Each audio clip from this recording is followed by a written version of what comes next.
జంతికలు చేస్తున్నాను. మురుకులు 2 కేజీలు షాప్లో అమ్మే బియ్యం పిండి తీసుకొచ్చానండి. ఇంట్లో 2 గుప్పిళ్ళు పెసరపప్పు, 2 గుప్పిళ్ళు పుట్నాల పప్పు, 1 గుప్పెడు మినప్పప్పు, 2 గుప్పిళ్ళు నువ్వులు, కొద్దిగా ఎల్లిపాయలు, 4 స్పూన్లు మిర్చి పౌడరు, 4 స్పూన్లు ధనియాల పొడి, 2 స్పూన్లు పసుపు, కొద్దిగా బటరు, టేస్ట్కి తగినంత సాల్ట్.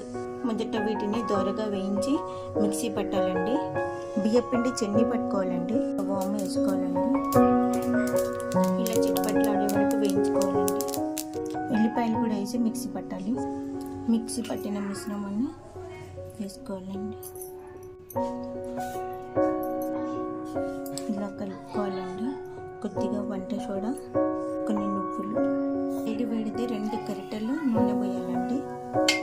వేడి నీళ్ళతో మొత్తం పిండిని కలపాలి. ఇలా మంచిగా కలుపుకున్న తర్వాత ఇలా జంతికలు చేసుకోవాలండి. ఆయిల్ వేడెక్కిన తర్వాత ఇలా అన్ని మురుకులు చేసుకోవాలండి. రెడీ అండి, ready to eat. Thank you for watching.